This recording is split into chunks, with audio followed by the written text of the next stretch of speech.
जिंदगी एक खेत की तरह है दोस्तों। हम मेहनत से बीज बोते हैं, उनकी देखभाल करते हैं, लेकिन कभी कभी सूखा पड़ जाता है तो कभी बाढ़ आ जाती है। ये मुसीबतें हमें निराश कर देती हैं। लगता है जैसे हमारी सारी मेहनत बेकार हो गई। आज की कहानी एक ऐसे ही किसान की है जो इन मुसीबतों से तंग आकर कहता है, हे भगवान, अगर आप जानते होते कि फसलें कैसे उगती हैं तो ये सब बाढ़ें और सूखे नहीं होते। लेकिन क्या होता है जब भगवान उसे मौसम को नियंत्रित करने की शक्ति दे देते हैं?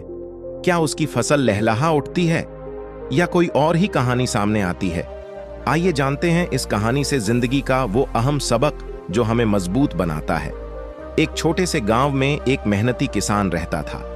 वह दिन रात खेतों में मेहनत करता था, फसलें लगाता था और उनकी पूरी तनदेही से देखभाल करता था।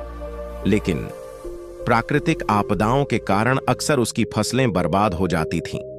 कभी सूखा पड़ जाता था तो महीनों तक बारिश की एक बूंद नहीं गिरती थी। कभी इतनी ज्यादा बारिश हो जाती थी कि खेतों में पानी भर जाता था और बीज बह जाते थे। और कभी चिलचिलाती धूप खेतों पर पड़ती थी जिससे फसलें सूख कर जल जाती थीं।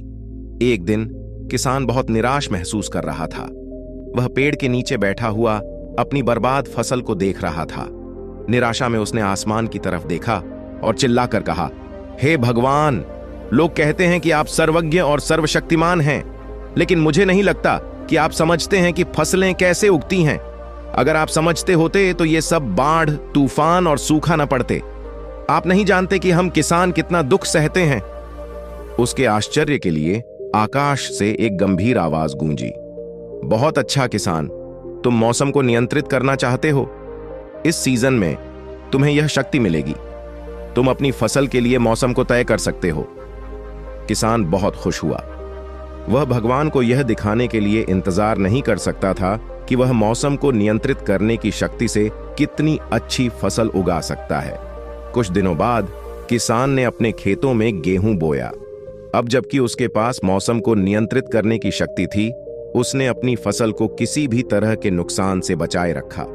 उसने तूफान, बारिश, बाढ़ और चिलचिलाती धूप को रोका। उसने सुनिश्चित किया कि उसकी फसल को धूप की सही मात्रा और पानी की बिल्कुल सही मात्रा मिले। कुछ ही हफ्तों में किसान की फसल पहले से कहीं ज्यादा लंबी और हरी हो गई। वह बहुत उत्साहित था। इस साल उसे यकीन था कि उसकी अब तक की सबसे बड़ी फसल होगी। अंत में गेहूं की कटाई का समय आ गया। किसान अपने खेतों में बड़े से मुस्कान के साथ गया। उसने गेहूं के एक डंठल को काटने के लिए नीचे झुका, एक मोटा सुनहरा अनाज का दाना निकलने की उम्मीद में।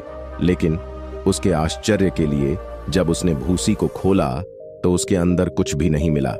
डंठल पूरी तरह से खोखला था। किसान अपनी आंखों पर विश्वास नहीं कर सका। उसने दूसरा डंठल और फिर दूसरा डंठल आजमाया, लेकिन वे सब एक जैसे ही थे, बड़े और लंबे, लेकिन अंदर से खोखले। घबराहट होने लगी। उसने पूरे सीजन इतनी मेहनत की थी और अब उसके पास दिखाने के लिए कुछ भी नहीं था। जवाब पाने के लिए बेताब किसान ने फिर से भगवान को पुकारा, हे भगवान, मैंने क्या गलती की है? क्या आपने मुझे दंडित किया है? आकाश से आवाज आई, नहीं किसान, तुम्हें दंडित नहीं किया गया है। तुम वही हो जिसने ये सब किया। तुमने अपनी फसल को हर चुनौती से बचाया। तुमने उन्हें किसी भी तूफान, भारी बारिश या तेज धूप का सामना नहीं करने दिया। इसीलिए पौधे अंदर से खोखले हैं। फसलों को मजबूत होने के लिए संघर्ष की जरूरत होती है। जब वे चुनौतियों का सामना करते हैं तो उनमें ताकत पैदा होती है और यही ताकत गेहूं के दाने का निर्माण करती है। तुमने अपने पौधों को उन कठिन समयों से नहीं गुजरने दिया जिससे वो मजबूत बनते। किसान को गहरा अफसोस हुआ। उसे आखिरकार समझ में आया कि उसने गलती की थी।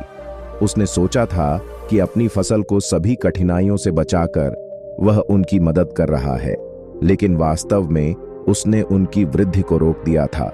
ये कहानी हमें जीवन के बारे में एक महत्वपूर्ण सबक सिखाती है। बिल्कुल वैसे ही जैसे किसान की फसल को हमें भी बढ़ने और विकसित होने के लिए चुनौतियों की आवश्यकता होती है। संघर्ष और कठिनाइयां दंड नहीं हैं, वे शक्ति और लचीलापन बनाने के अवसर हैं।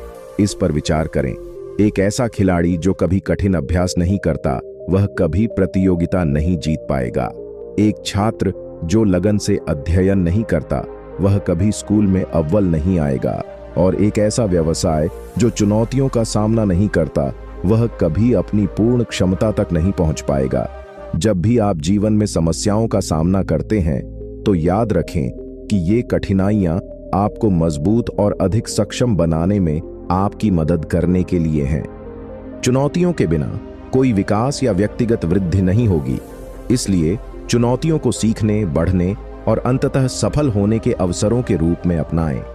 बुद्ध की एक प्रसिद्ध कहावत है, दुख ही विकास का कारण है। यह कहानी हमें याद दिलाती है कि कठिन परिश्रम के साथ साथ संघर्ष भी सफलता के लिए जरूरी है।